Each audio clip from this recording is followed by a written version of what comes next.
Hi, Sarah. All right, I'm going to do your past life wisdom and healing service. So, we're going to be doing two jobs for you today. One's exploring past lives, and one's just a psychic wisdom service. And you were just wanting to leave it open and see what Spirit has to share.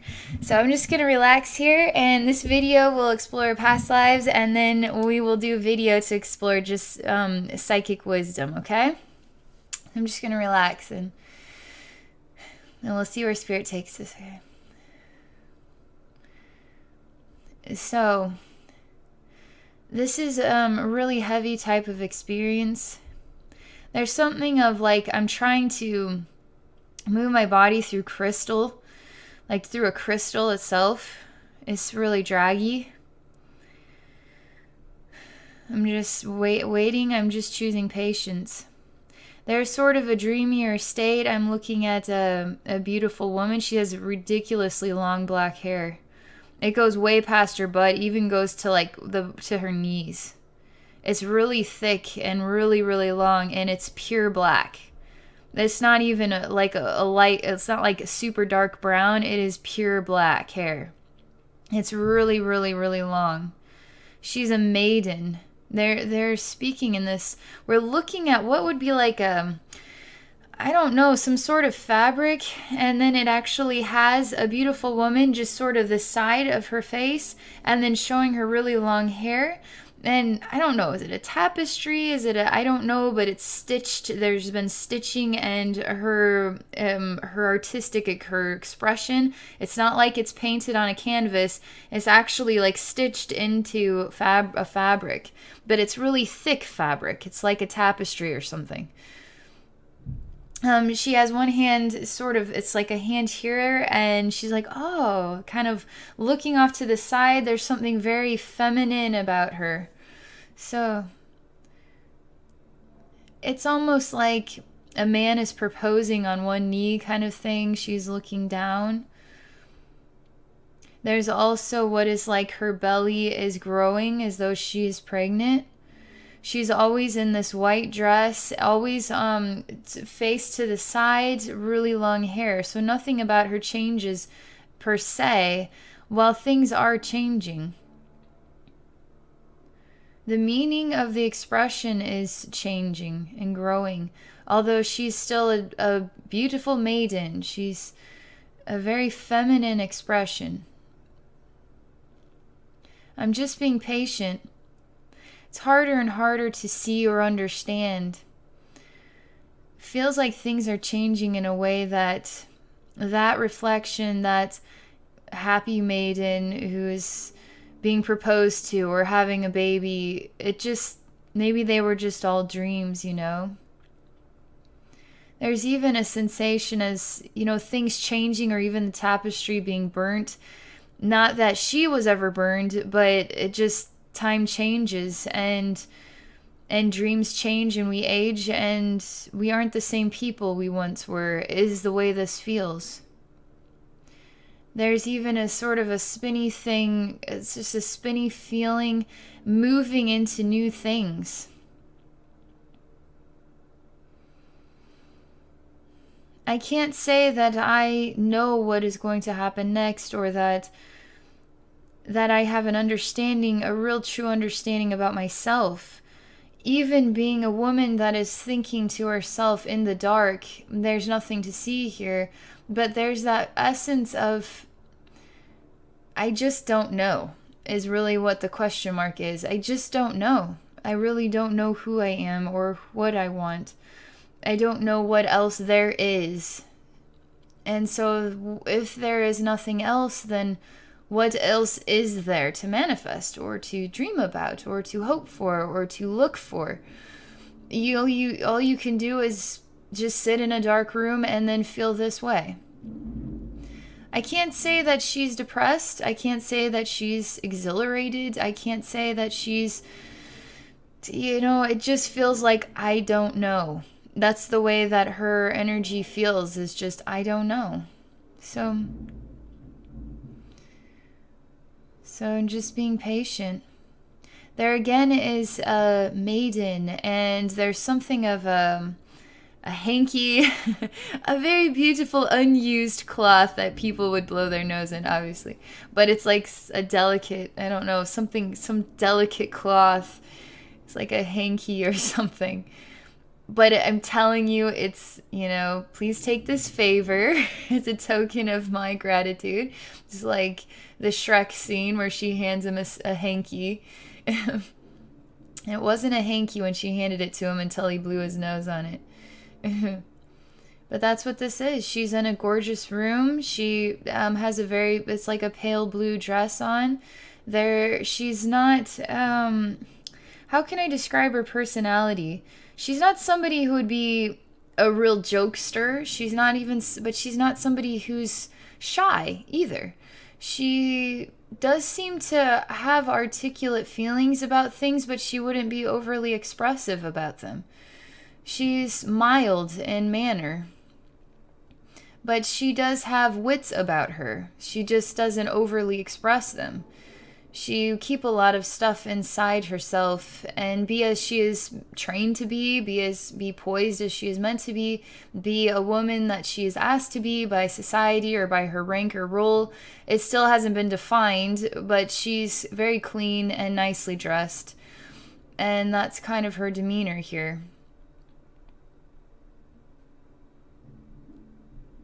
It's just a patient moment. Again, laying on the bed, sort of kind of lost in the mist of thinking, not really knowing what else there is. Thinking even about dragons now, and a knight fighting a dragon, and the dragon's enormous. I mean, the man is very small. Like, you see pictures of these things, but until you're actually in the scene where you're actually, there's the dragon, and that's how big it actually is. It really is that big. It's a really enormous dragon. I do not know how this guy will survive this thing, but she's dreaming about this. She's closing a book now, like she was just reading a fairy tale or something. She's going towards the door. She shows herself with different faces. A woman with blonde hair and then a woman with red hair that is braided. So as she leaves the room, I see her from behind. She has long blonde hair, but it's not all the way to her rear end. But it was very quick before it transitioned into red hair that was braided, and it was long. Showing me this redhead is like a maid or a servant of some kind. And her role is to keep things tidy. And she just does that all day long. And as she does that all day long, she still is in her thoughts. What else is there to think about, though? I mean, it's really as if you get to the edge of, I really have nothing else to think about. What do you do all day long? You just do your role. And then that again is the flare of the mental body, is just moving the body and doing what is asked of me and not really having much to think about. They keep showing me this redhead, and it's as if she was always using her hip or her rear to sort of hold a door open and then move stuff in, like folded clothing or just linens, and change the bed sheets and stuff. And it was sort of like she was carrying things, and then she'd use her hip or her side, and now she's sort of come in. It's not as if she always used her hand to deal with the doors. It was like she was using her hip or her butt. And she was trying to move stuff in as well while she was just holding it open, the door open with her rear end, her hip. Her hip was just as handy as her hand. They even show me, I mean, it's crazy. So let's just try and get in this room with linens and a cart with some really nice food on it, and then some envelopes in the mouth, and we're just trying to scoot on in here. They're just showing me her having a lot to juggle, or a lot of tasks to handle all at once. That's how she's entering into this room. I mean, it's like, what else can we put on this woman's, like, what else could she possibly hold? It's like they keep adding more things to her plate. And now she's just, it's like she's trying to juggle. Like, but how could she possibly, she can't juggle linens with the tray, with the paper, you know, the thing and the that and the this and the that. And we gotta juggle and juggle. And now I'm opening the door with my hips. It's not possible. She's just a human being. She has just so many things to do. But she's always stuck in the doorway. She's always just stuck in the doorway. She's always trying to get into this room and then deliver everything and move on, but she never can. She's always in between being done, and it just, there's something to this message for you. It's very important. This woman has to, like, so this scene is not just a scene with a servant girl with all this stuff in her hands. It's a metaphor as well for how she was feeling. And she was feeling like she had all of these tasks to do, but it just sort of blank in the head and just doing things. But in the end, she never fully completes any of the tasks. She's just stuck in the doorway. Her hip is the only thing that's ever sort of in motion here, but she never swivels all the way around to actually go into the room and let the doorway close, so she literally is stuck. It's becoming so stuck, it's like the whole image is starting to enter into a freeze state. It's reminding me a lot of the moment of it's dark and I'm in my room alone and I don't know. I don't know. It's I mean, it's serious. I don't know. It's serious though. Can you ever imagine being in a point in life where all you can think about is for like 5 hours straight in a dark room is, I don't know. That's kind of what the energy pattern was like. And this woman, as frozen, stuck now as she is, it's reminding me of 5 hours in a dark room saying, I don't know. I don't know. But she knows. Why? But she knows. You need to never say, I don't know. You need to say, I know. Maybe life has come to a point where I'm ready for new things. Maybe it's time to, instead of say, I don't know, say, I'm ready for new things. Now new things can enter into the life instead of life feeling now turning into I don't know and now feeling kind of stuck in life. So their spirit is saying, so in order to revolve through this experience, what needs to be acknowledged? Does I don't know need to be acknowledged, or I know, I am all knowing need to be acknowledged? How do we approach this? I'm telling you, affirmations work because energy, it's energy. Language is energy. When what you acknowledge is I don't know, therefore you are a reflection of I do not know. Now you start to experience life based on the reflection of I do not know. But even if you don't know, you don't ever say I don't know. You start saying I acknowledge that I'm kind of at a point in my life where I kind of stuck in a doorway and I'd like to get through the doorway, or I'd like to move on, I'd like to do new things. Instead of saying I don't know, you need to say I am all knowing, and allow that affirmation to actually manifest things things for you to think about, things for you to explore, things for you to new stuff. So I'm going to examine this servant girl saying I am all knowing. Let's just see what happens here. Servant girl, 600 years ago, stuck in a doorway with all these things in her hands. Life feels frozen and there's no way out. Instead of her saying, I don't know, I'm just sort of stuck in it all, let's have her say, I am all knowing. The servant girl who has no meaning, her only value is to put linens on beds. I am all knowing. This is important. This is a good story. We need a story about this. She's in a state of, she's attempting it, but she cannot get the words out. She feels very I'm feeling new versions of emotion with her, and it's not pretty. It's not warm. It's she feels broken in life. She holds a lot inside. She has a lot of deep emotions. She feels sorrow inside of her own heart. She has no ability to express her emotions with anybody.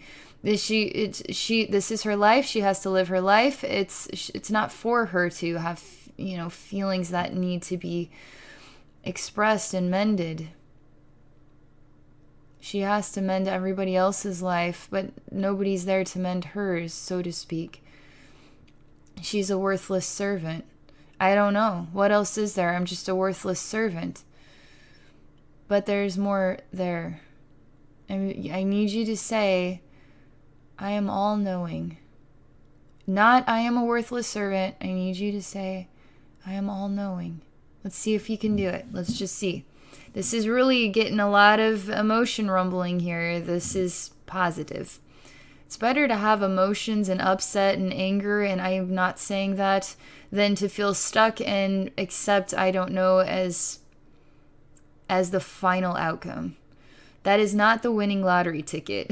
Winning lottery ticket is I am all knowing. Winning lottery ticket is always that.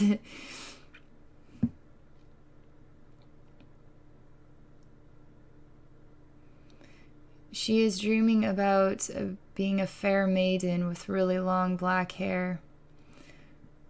She's showing me herself as a little girl looking at some piece of work, just a cloth. I don't know what the material is. It's really thick though. It's like a tapestry. It's just one little section on it that was a woman in a white dress with really long black hair, and she is smiling, and you see her from the side.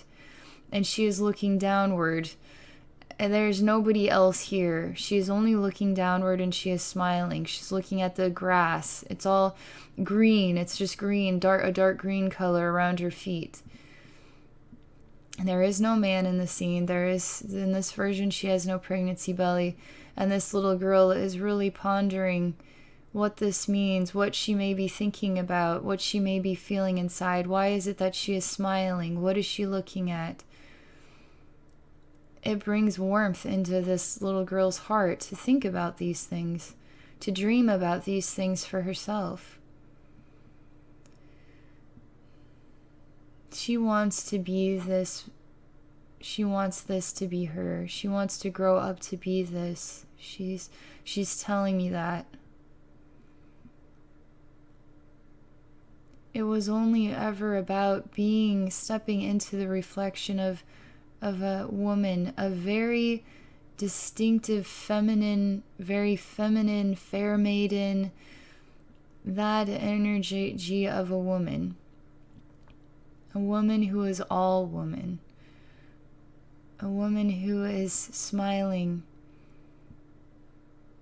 who is dreaming, who has a heart that loves, who can have children. She becomes more and more magical, more potential. This woman is like an angel, a goddess. It's not as if, does she have magical powers? Does she see? No, as this young child, she's not a mother figure, but she has such a feminine energy about her. I mean, this young girl's dazzled. She cannot get enough of this image at all. As she keeps exploring it more and more, so much that she feels like she herself is this woman. What would be in our time? What would be a woman of what's a woman in our time? Have you ever seen a woman like this in our time? Like, where is the fair maiden? Where is the purity and the sacredness of femininity? Where is the love of just being purely natural? Beautiful long hair that is untouched and as it was created. A beautiful face that is not marked with makeup or anything, just as it was created. Wearing a pure white dress, a virgin, a just pure and sacred woman, a holy reflection of femininity. What is an example in today's world of this? That is the challenge here. There's a reason why this image is being looked at constantly. There's a message in this for you as well. I'm trying to find a potential, a balancer so we can, it would be kind of like this in today's life. But it's like, that's the point. I don't know where this is in today's world. And it isn't praised either. These spirit guides say, it is not praised. And that this image of woman is not praised. I'm saying it is praised, but how are we as women stepping into those shoes and now expressing ourselves as that light? When it is not just, the beautiful artwork, oil paintings from yesteryear, the people really do honor and respect divine feminine today, but it's not on the same level that it once was. And so while I guess, yes, it is praised, but we're not being that. We are not behaving in that way. My spirit guide says, so this girl will not grow up to be this woman, because we're paralleling it with this world of today, and you will not grow up to be this woman either. They're not just saying this to you, they're saying this to me as well. They're saying this to all women who watch this video. You have to think about this, because as young girls, what do we want to be? We want to be princesses. We want to be, we want to get married and have family. Like, that's very normal for kids to play house. It's very normal for kids to, you're my husband and we're going to play house or whatever. That's very, very natural for girls to want to have a little baby and take care of it. Very instinctive and natural. There's something of this harmony here that needs to be inspected about you, but not just you, every woman. Let's see what else they say. There's something of, now Spirit is showing me the world today, and they're showing me this beautiful woman, the long black hair and the white dress. Now they're showing me I get to see 8 billion people on a planet, and we'll just say half of them are all women that are no longer diverse. There's no diversity. They all look like this one woman. They say, what does it look like now? What do you think about this image? If all women now were just a reflection of this one woman. They say, well, that would be kind of boring because we need to have diversity. So we are examining this. They're saying, but you want a pure reflection, right? You are looking for a pure reflection. So why can't all women just be this one reflection? To this girl, this one reflection is all that she ever wanted to be.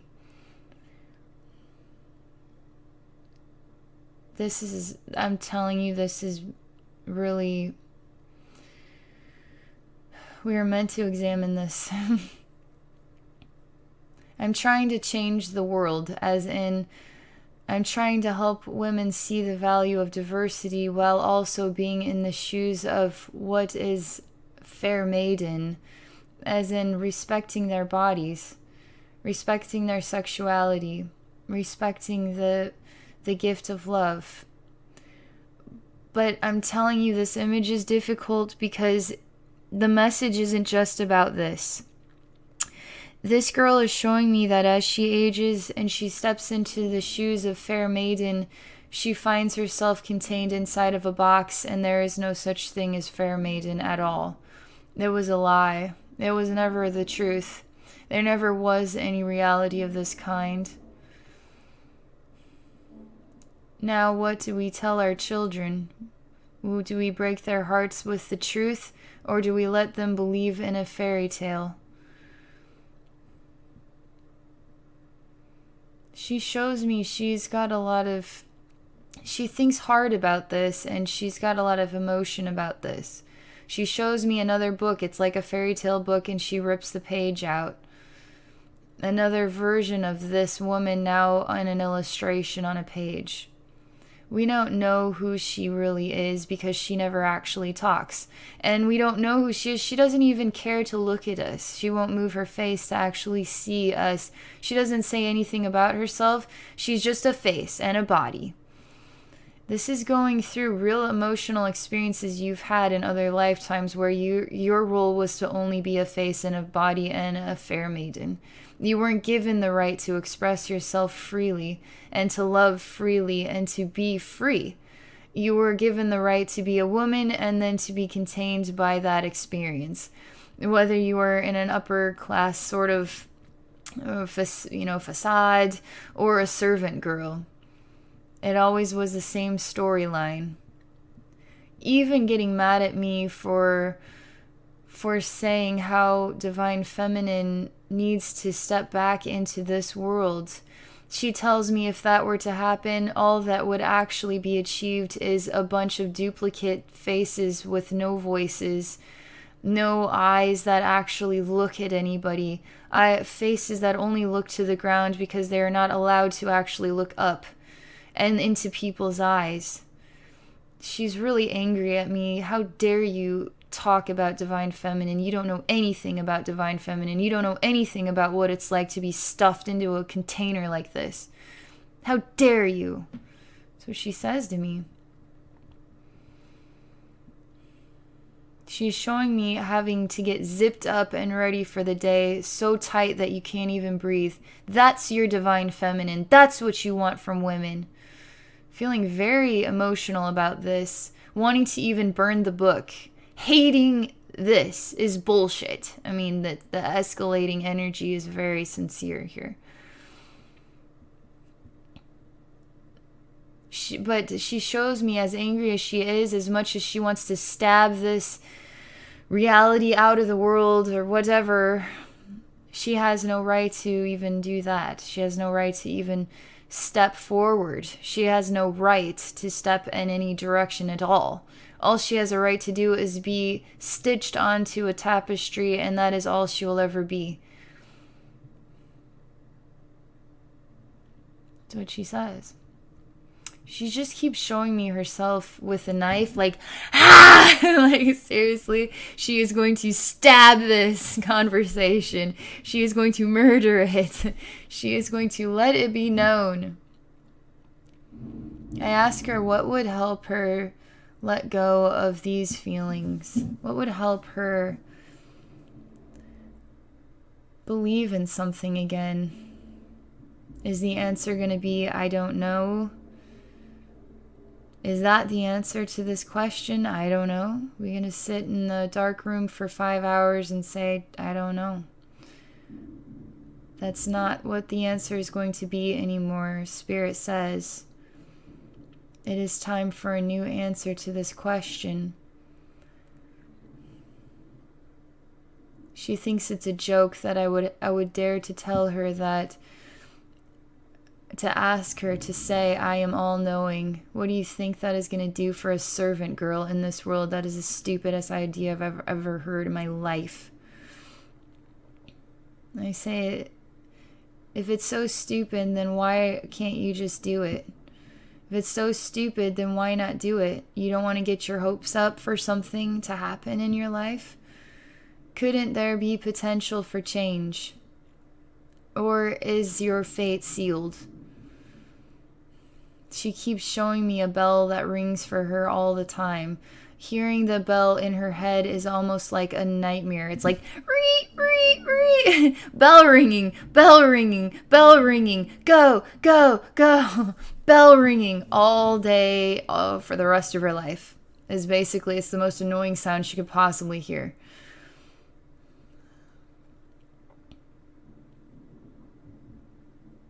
She just keeps showing me herself stuffed into the container of divine feminine, stuffed into the container of a world that treats women like this. Women need to be divine, fair maidens with no eyes that see and no voice that speaks. We just have to be in this way. I'm still patient enough here, waiting for her to decide if she will try this or not. Willing to try something new, even if it's out of proportion with what you believe is possible.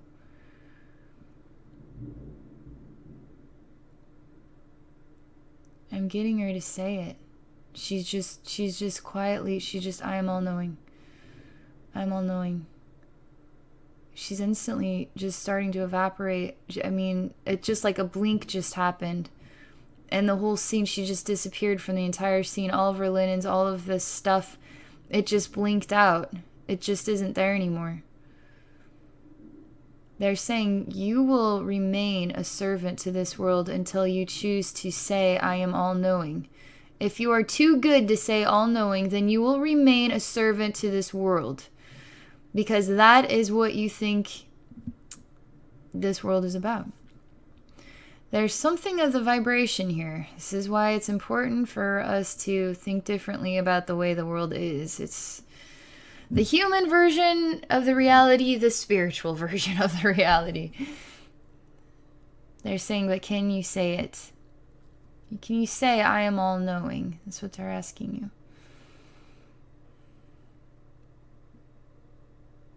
They're showing me this blinks out, right? She blinked, she said it. She really did say it under her breath. She just, without any emotion, any thought, she was like, I'm all-knowing.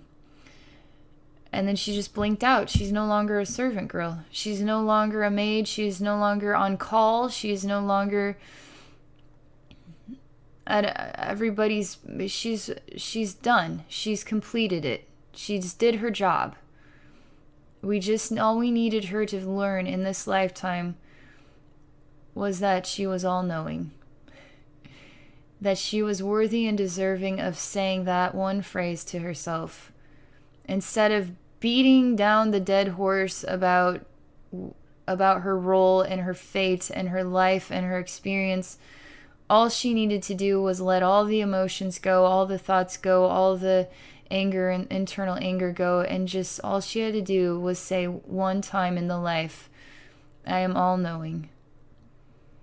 And now she completed it. She completed exactly what it was that she's done now. She no longer has to be a servant. That's what they said. That's what they're saying. I cannot make this stuff up. But now that she's gone, we see the woman in the pale blue dress. There's something of a Cinderella nature to this whole thing. I mean, she even is, I actually get to see the blonde. She's like a blonde girl. She's smiling and she's got the crown on and a pale blue dress. And she's a total Cinderella figure in this room here. And she's smiling at me. My days as a servant are over, she says. She goes to her window and she breathes in that fresh air and she thinks about her life. But this is different. She thinks about her lives and what it has taken for her to fill these shoes and to be this reflection of a woman today. From being a servant and to being somebody of a very high caliber. Cinderella wasn't just a pretty girl. She had learned a lot because life taught her a lot about appreciation for things. And she didn't like getting the bell either, but she accepted her role and she merged with it and it was what it was. But that never stopped her from dreaming, you know? And dreams did come true for her because she believed that they could. She believed in herself. She let go of the emotions of being frustrated and this isn't right and every negative thought and why am I being treated this way. She let it all go and just kept believing in something better. Did she say, I am all-knowing? Some aspect of her did, in her heart. Maybe not those exact choice words, but it was expressed through her ability to smile and look at her life. There was wisdom to her. that is what I'm supposed to say to you in this past life service. It's pretty neat. It's a pretty interesting conversation. All right. So that's your past life wisdom and healing service. This was important. I'll be curious what this means to you. And for those of you watching, if you would like to get a past life wisdom and healing service, definitely check out my website at abbynormalswisdomquest.com. Thank you for watching my video and for supporting my channel.